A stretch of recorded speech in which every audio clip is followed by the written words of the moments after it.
Por favor, queridos, abra sua Bíblia comigo em 2 capítulos. O primeiro está em Atos 9, versículo 3. Seguindo ele estrada afora, ao aproximar-se de Damasco, subitamente uma luz do céu brilhou ao seu redor, e caindo por terra, ouviu uma voz que lhe dizia: Saulo, Saulo, por que me persegues? Ele perguntou: Quem és tu, Senhor? E a resposta foi: Eu sou Jesus, a quem tu persegues. Mas levanta-te e entra na cidade, onde te dirão o que te convém fazer. Seus companheiros de viagem pararam emudecidos, ouvindo a voz, não vendo ninguém. Então se levantou Saulo da terra, e abrindo os olhos nada podia ver.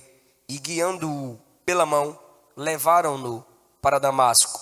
Esteve 3 dias sem ver, durante os quais nada comeu, nem bebeu. Capítulo 13, versículo 1 a seguir. Havia na igreja de Antioquia profetas e mestres: Barnabé, Simeão, Lúcio de Cirene, Manaém e Saulo. Versículo 2, capítulo 13, versículo 2. Servindo eles ao Senhor, pode repetir isso?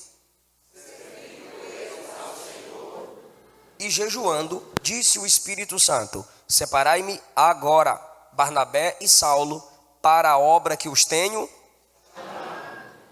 Podeis assentar.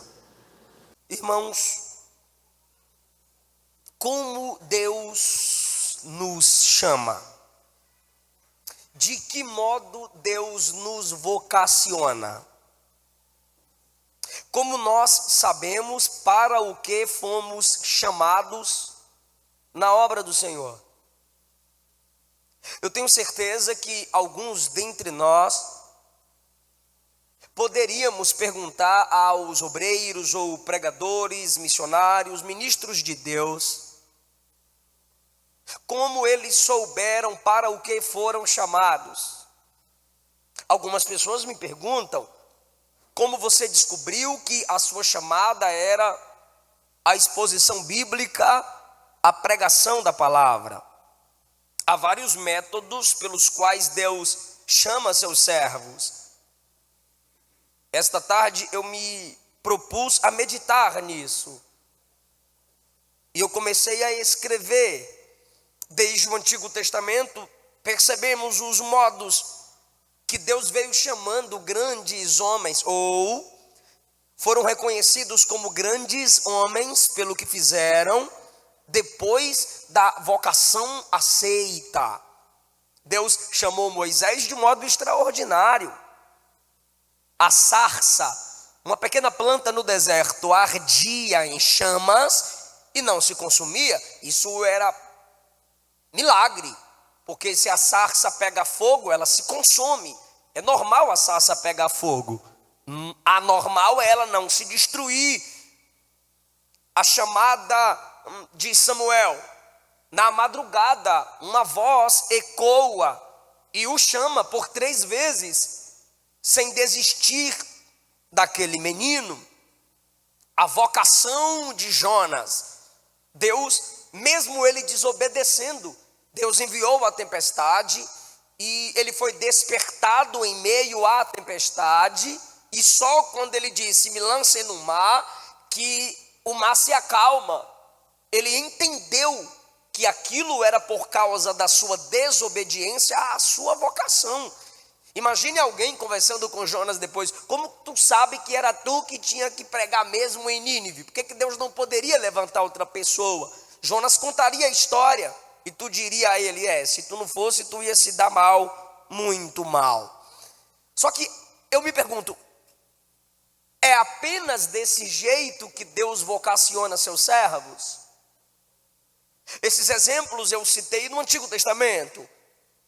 Vamos para o Novo Testamento, onde nós citamos 2 exemplos, nós lemos 2 exemplos. Eu li a vocês a chamada espetacular. Deus chamou Saulo, que é o mesmo Paulo. Seu nome é Saulo porque ele é descendente da tribo de Benjamim. Seu nome é o nome Saul estendido, porque tanto Saul quanto Saulo são da tribo de Benjamim. Saul em hebraico. No grego nós temos o Saulo, uma extensão do nome Saul. Paulo era a sua cidadania romana. Quando o camarada tinha a cidadania romana, ele também recebia um novo nome, pelo qual ele tinha direitos que um cidadão romano tinha. Direito esse que você percebe lá em Atos 16, ele reclamando por ser açoitado publicamente. Nenhum cidadão romano poderia ser açoitado publicamente, e Paulo exige o seu direito, ele exige a retratação das autoridades locais. Esse homem foi chamado de um modo espetacular. Os irmãos leram comigo no capítulo 9, que quando ele é chamado por Jesus, uma grande luz o cercou, ou seja, desce uma luz do céu e ele é cercado, só que é uma luz poderosa, pois quando a luz o cerca, de algum modo ele é impactado, ele não estava em cavalo, ele estava a pé, e de algum modo impactado pela poderosa luz, ele cai. No chão ele ouve uma voz que sai da luz: Saulo, Saulo, por que me persegues? Ele pensa, peraí, uma forte luz me cerca, me derruba, ainda fala comigo? Saulo, Saulo, por que me persegues? Ele está assustado e pergunta, quem és tu? Senhor, porque ele sabe que é a voz de um homem, esse homem é Jesus. Quem és tu, Senhor? E a resposta é, eu sou Jesus, aquele a quem tu persegues.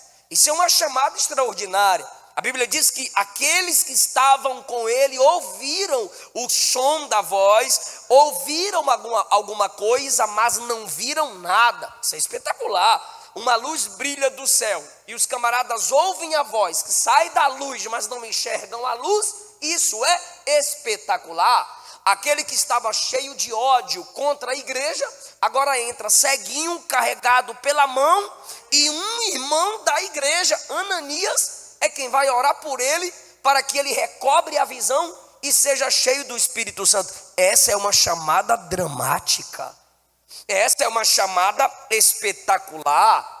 Ele vê uma luz e após ver a luz fica cego, ouve uma voz extremamente poderosa. E eu faço uma pergunta para quem está me ouvindo aqui agora: Deus pode chamar alguém de modo espetacular? Pode ou não? Deus pode chamar alguém de modo extraordinário? Sim, Deus pode despertar alguém de um modo maravilhoso, até assustador. Domingo agora, preguei no interior de São Paulo e o pastor Rafael Pereira me trazia para o aeroporto e viemos conversando sobre experiências pentecostais. E ele me disse que nos seus 14 a 16 anos, apesar de ser pregador desde a infância, pois no pentecostalismo isso é normal, crianças que pregam, ele disse que já pregava, mas entre 14 e 16 anos estava namorador demais, dava trabalho demais, e pregava ali nas congregações onde o seu pai liderava, e a cada 2 meses ele chegava para pregar com uma namoradinha, e os obreiros, quando ia apresentar o pastor Marcos, dizia tal, está aqui o pregador Marcos e a sua noiva, não chamava namorada, porque se namorava era para casar, então apresentava como noiva, só que a cada 2, 3 meses o irmão estava com a namorada diferente. Aí os pastores procuraram e disseram, não dá mais para apresentar a sua noiva, nem para te convidar para pregar na nossa igreja, você está aprontando demais. E ele me disse que ele conversava com os primos, conversava com os colegas na igreja, para fazer isso mesmo, ó, eu namoro com essa 2, 3 meses, depois eu largo e namoro a tua, tu não pode namorar com ela logo que eu largar, quando eu tiver com outra tu namora. Eles começavam a brincar com os sentimentos das moças na igreja. Certo dia, dormindo ele e seus primos na casa do pai, no primeiro andar, ele disse que na madrugada ouviu passos fortes, barulho forte de alguém subindo as escadas, que o quarto tremia, e ele via o vulto pelo vidro, que esse alguém se aproximava do ambiente em que ele estava deitado com os primos, mas ele não sentia força no seu corpo para gritar. E os 3 acordados, um olhando para o outro, querendo gritar e fazendo sinal, e ninguém conseguia se mover. E dali saiu uma voz que dizia, não brinquem, não brinquem. E o ser desapareceu. No outro dia, ele foi conversar com seus primos, porque estavam os três temerosos. E ele disse que o mais velho foi o mais corajoso e perguntou: vocês viram? E eles disseram: não, o que é que você viu? E os três confirmaram que viram a mesma coisa. Começaram a chorar, tremer, caíram de joelhos, confessaram os seus pecados. E hoje são 3 pastores ganhadores de almas. E eu preguei na igreja de um deles. É uma chamada impactante. Deus fala de modos extraordinários. Ele não mudou. Hebreus capítulo de número 11 diz que ele é o mesmo ontem, hoje e eternamente. Irmão, agora 1 Crônicas 16:12 diz: lembrai-vos das maravilhas que ele fez. Jó capítulo 5 versículo 9: ele faz grandes e inescrutáveis e maravilhas sem número. Agora, se Deus pode chamar alguém de modo maravilhoso, eu tenho certeza disso, não há dúvida disso. Ele é poderoso, e nós acabamos de falar do exemplo de Saulo, que foi um homem chamado de um modo extraordinário. Porém, tem um problema. Quando a gente testemunha um chamado extraordinário, ou um modo impactante de Deus despertar alguém para a sua obra, outros dizem assim: então eu quero ter essa mesma experiência.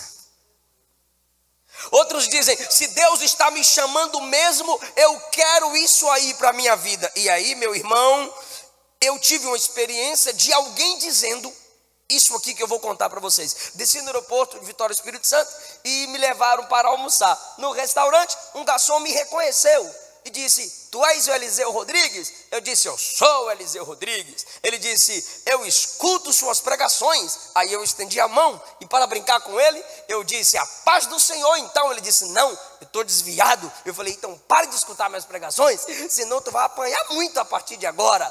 Brinquei com ele, e ali ele nos serviu. Quando eu estava saindo do restaurante, eu fui até ele e disse: bora voltar para Jesus? Fica de joelho aqui agora, eu vou orar por tu, para tu não ir para o inferno. Bora voltar para Jesus? Ele olhou para mim e quis tirar onda. Olhou para mim e disse assim: eu só volto para ele se ele aparecer para mim igual fez com Paulo.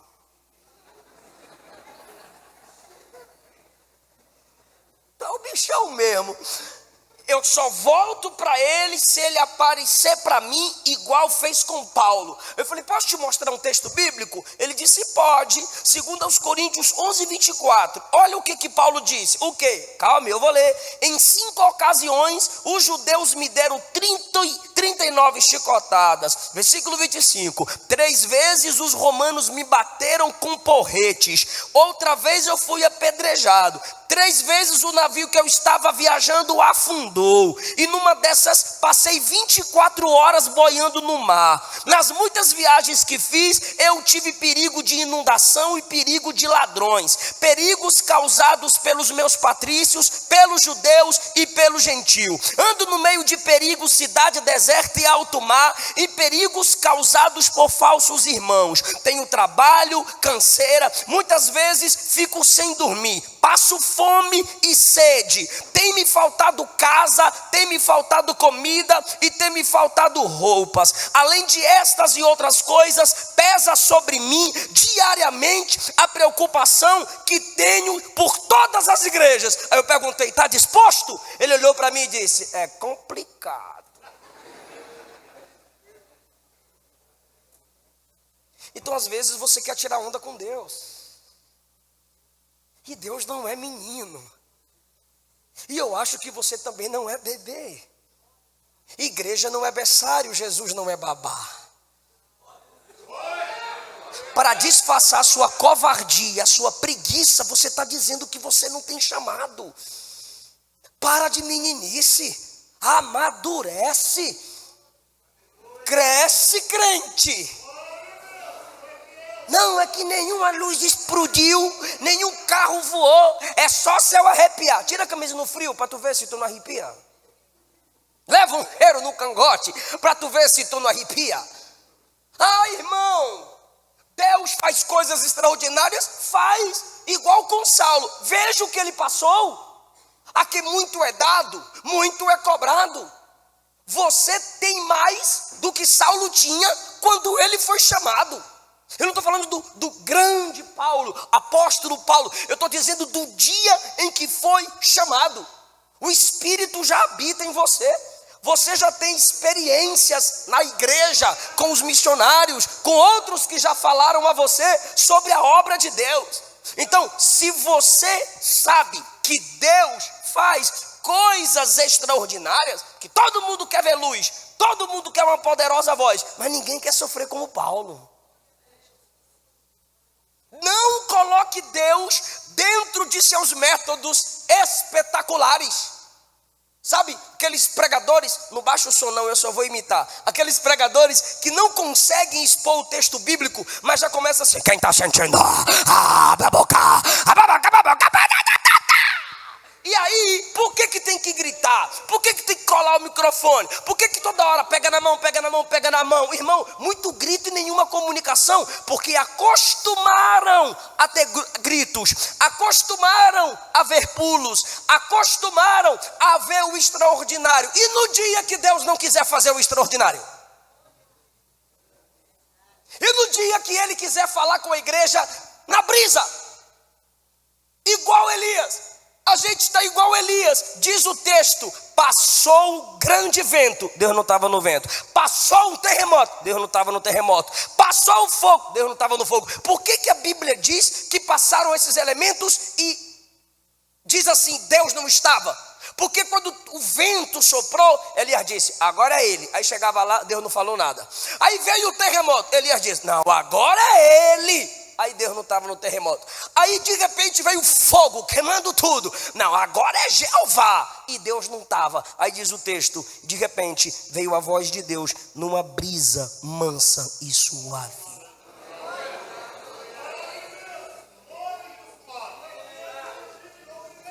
Já teve locais onde eu preguei que os obreiros disseram para o pastor: pastor Eliseu não volta. Por quê? Porque é frio. Por que é frio? Porque não há samba.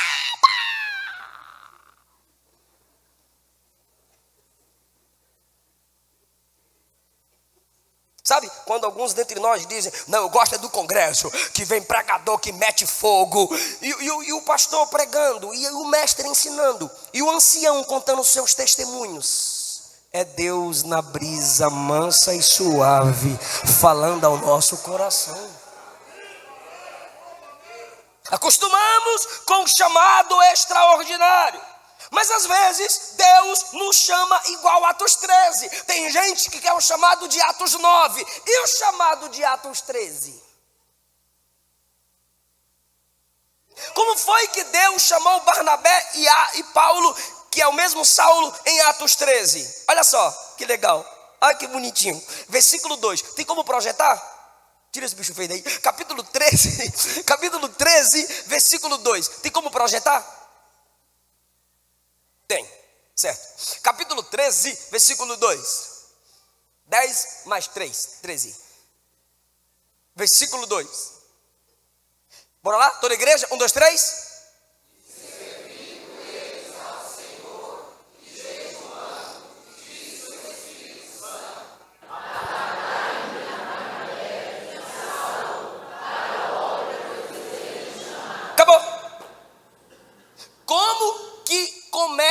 Sua primeira viagem missionária, o chamamento para a salvação foi gloriosa, luz, queda, ficou cego, tome na cara, e Ananias, e aquela coisa toda, Deus é poderoso, eu não sou nada, eita coisa extraordinária, só eu vi, ninguém mais viu, ninguém, oh coisa linda. Aí em Atos 13, olha como é que começa Atos 13, versículo 1, havia na igreja de Antioquia, havia na igreja, então o texto é de contexto eclesiástico, o texto está falando de o texto de Atos 13 começa falando de uma igreja. Aí diz o texto no versículo 2, servindo eles ao Senhor,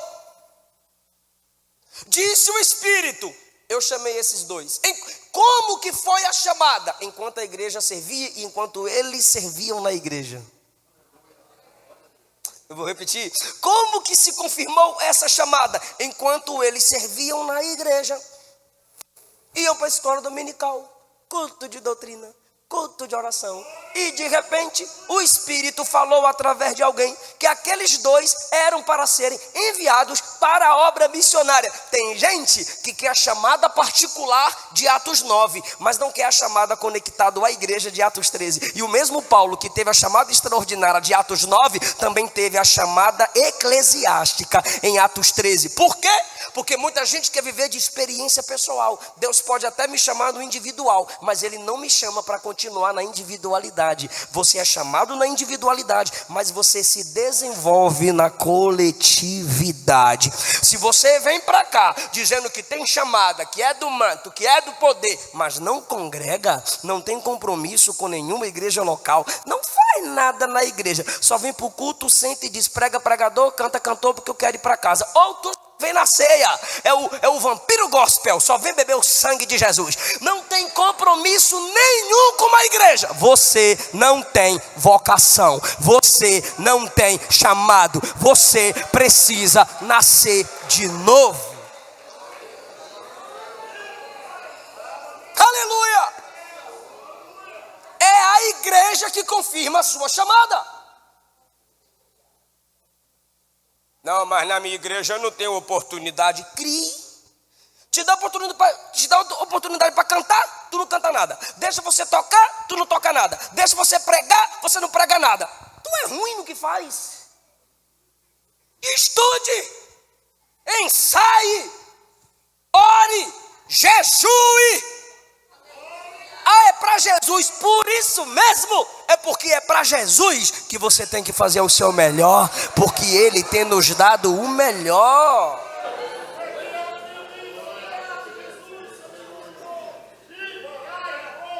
Mas eu vou dar uma palavra aqui, se eu errar não liga não, tá? Não, irmão, então desliga o microfone e senta. Irmão, eu vou cantar aqui, se eu errar é para Jesus. Não ensaiou, não cante. É a sua igreja local que confirma a sua chamada.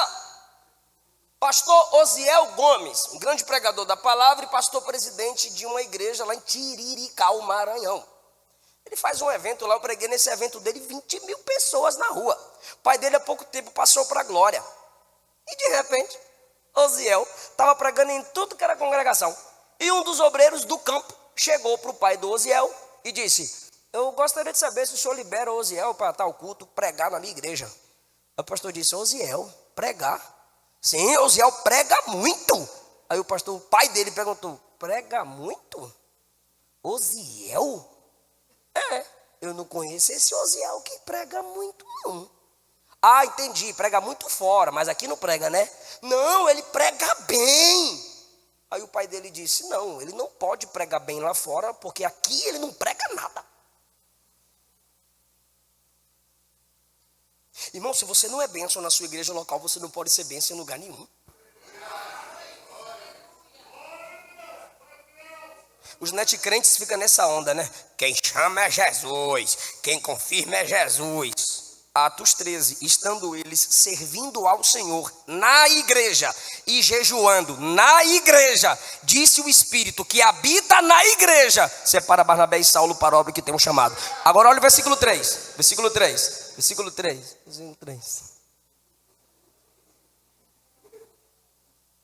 Bora lá? Toda a igreja? 1, 2, 3.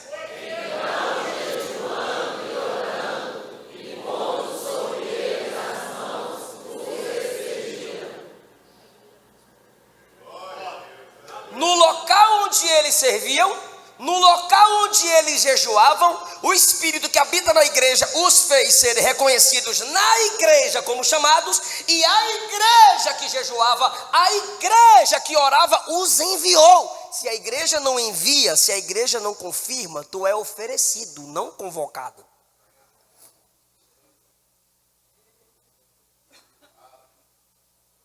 Josué 1. Deus acabou de falar com Josué. E quando Deus acabou de falar com Josué, ele chegou diante do povo. Quando ele chegou diante do povo, o povo olhou para ele e disse assim: se Deus for contigo como foi com Moisés, também seremos contigo. Não desanime, tenha bom ânimo. A mesma palavra que Deus disse, não desanime, tenha bom ânimo. O povo olhou para ele e disse, não desanime, tenha bom ânimo. Ou seja, Deus fala com ele no secreto, mas coletivamente o povo confirma o chamado dele.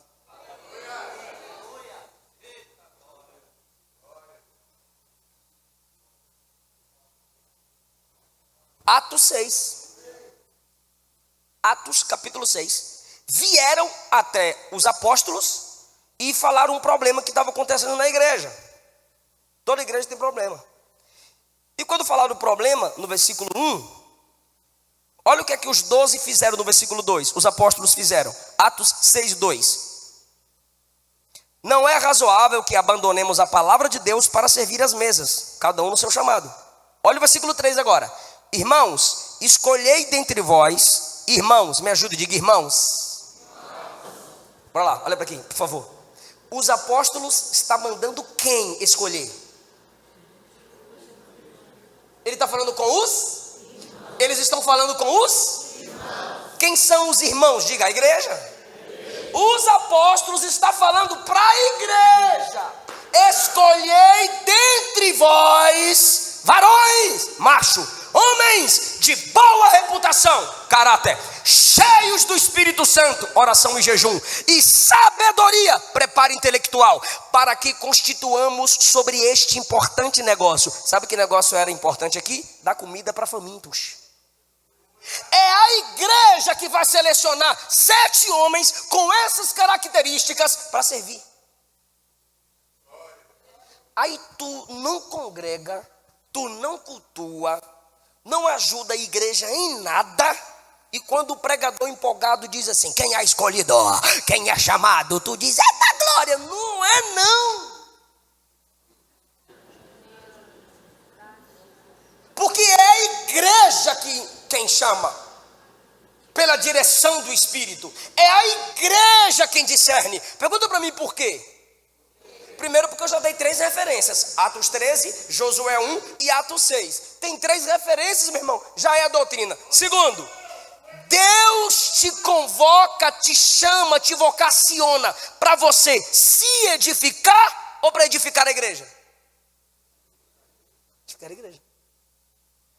Toda a relação de dons, 1 Coríntios 12 a 14, é para a edificação da Efésios 4, quando Paulo fala sobre os ministérios, apóstolos, profetas, evangelistas e pastores mestres, o texto continua, é para o aperfeiçoamento dos santos, a igreja.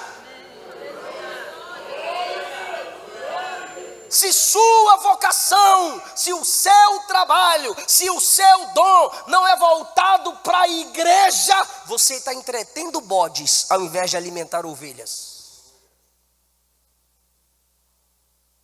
Meu negócio é dar comida para quem está faminto. O espiritismo também faz.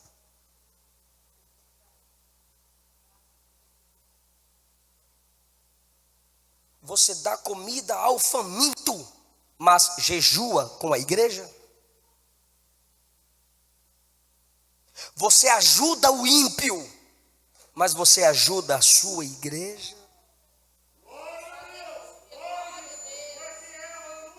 Então, querido, tem esses 2 modos de Deus nos convocar, e eu quero deixar sua mente com essa provocação. Se Deus te chamou de modo extraordinário, parabéns para tu. Agora, não é porque Deus não te chamou de modo extraordinário que você não tem chamada. Porque Ele também te chama na comunhão com a igreja. Pastor, como é que eu sei que Deus está me chamando? Presta atenção. O pastor vai pegar o microfone, quem sabe, e vai dizer, olha, irmãos, você já sabe a programação nossa semanal. E tal dia tem oração. Você acabou de ser vocacionado para orar. Por quê? Porque a igreja vai orar. Tal dia nós teremos evangelismo. Você acabou de ser chamado para evangelizar. Porque a sua igreja vai evangelizar. Ah, tu queria raio, trovão e relâmpago, né?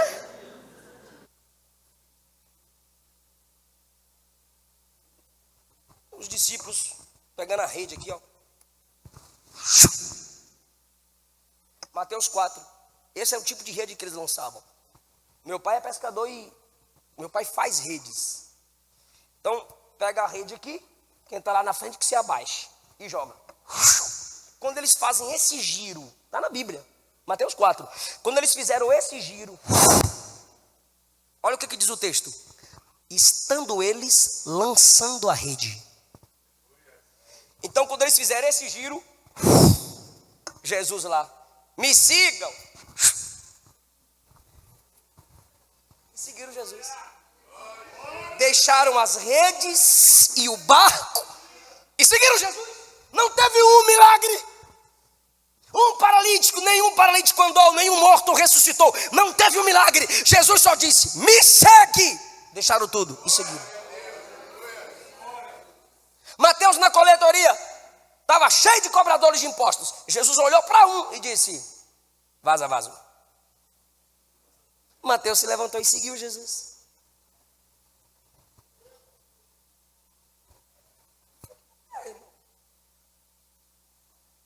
Se você tem sensibilidade, você está entendendo hoje que você tem chamada de Deus. E a chamada de Deus, você começa cumprindo na sua igreja. Em que a sua igreja precisa de você? Ah, pastor, a minha igreja está cheia de problema. Fala para mim quais são. Ah, tem problema nessa área, naquela área. E é muito problema, pastor. Tá. E aí? E aí é que tem muito problema. Pastor, mas pensa num problema. A nossa igreja é cheia de problema. Ah, tá. E aí? Mas pastor, tem outro problema. O que eu vou falar para o senhor? Você não faz nada? Você é o pior problema, nada. Você é o pior problema, não. E ainda é fofoqueiro. Se você está vendo os problemas na igreja e você identificou, como é que ninguém vê isso? Né? Você ainda fala assim, como é que ninguém vê isso? Tu viu? Eu vi, mas ninguém viu. Não, ninguém vê. E só você viu. Mas ninguém. Ninguém vê, tá vendo? Mas só você viu.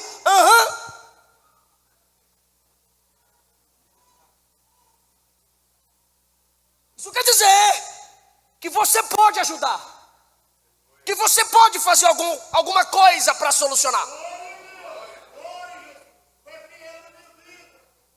Sabe o que o salmista disse? O justo floresce plantado na casa do Senhor. É melhor parado em obediência do que se movimentando em desobediência. A árvore que dá fruto é aquela que tem raízes fincadas, onde você constrói a sua história. A quem Deus muito deu, Deus atrairá pessoas até você, para dizer, ajude a obra, ajude a igreja, seja um instrumento de Deus. Seja um vocacionado de Deus para a sua igreja. Fica em pé comigo.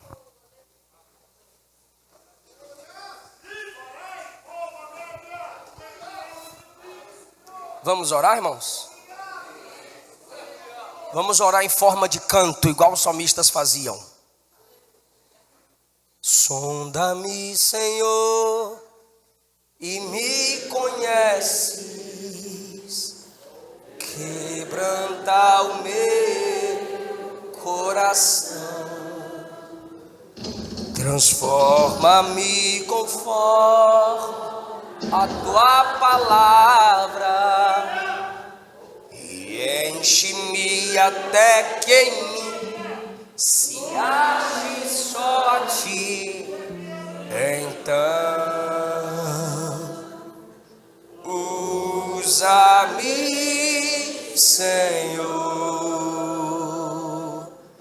usa-me como um farol que brilha à noite, onde sobre as águas.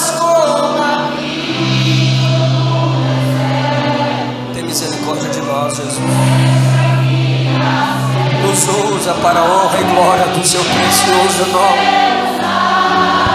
Perdoa nossas mágoas, nosso orgulho, nossa soberba. Nos usa, Deus.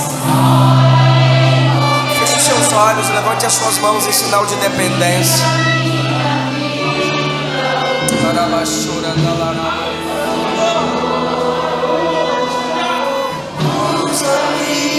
Sonda-me, quebranta-me.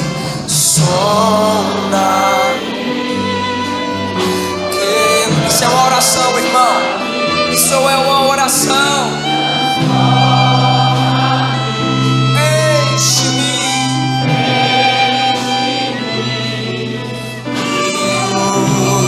Usa-me. Diga isso.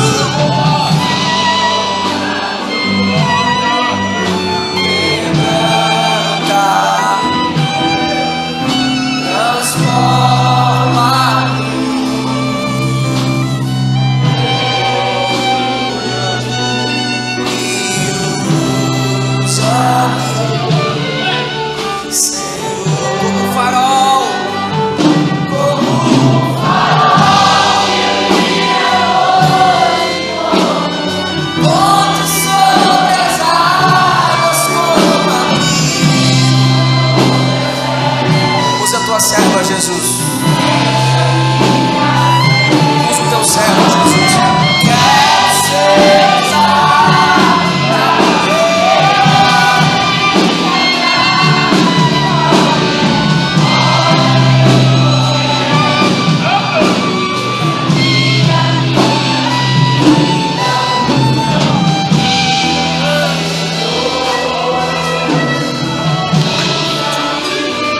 Quer ser Jesus, você pode abrir a sua boca e glorificar a Jesus.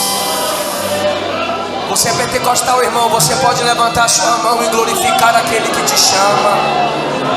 Deus confirma a sua chamada na igreja onde você serve. Você não está vendo, mas o mundo espiritual está se movendo. Aleluia!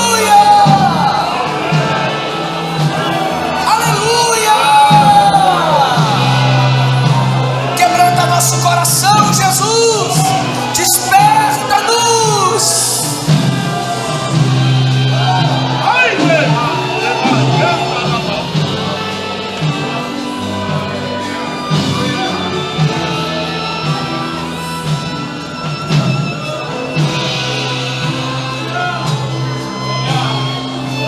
Se você se afastou do Evangelho, mas quer voltar para papai hoje, deixa a gente orar por você.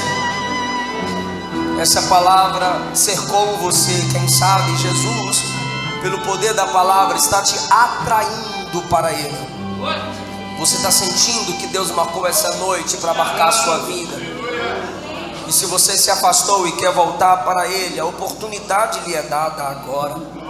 Ou você nunca entregou sua vida para Jesus, mas está nascendo dentro de você aí um desejo de ser usado por Deus, de abençoar a obra, de ser um instrumento de Deus na casa de Deus.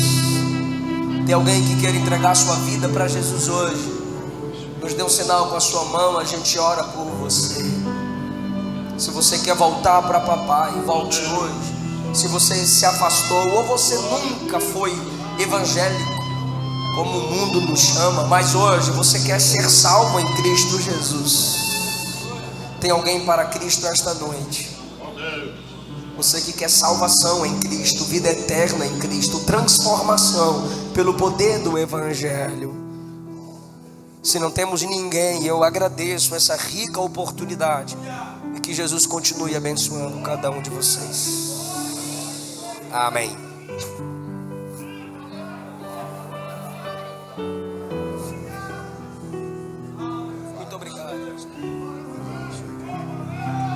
Glória a Jesus.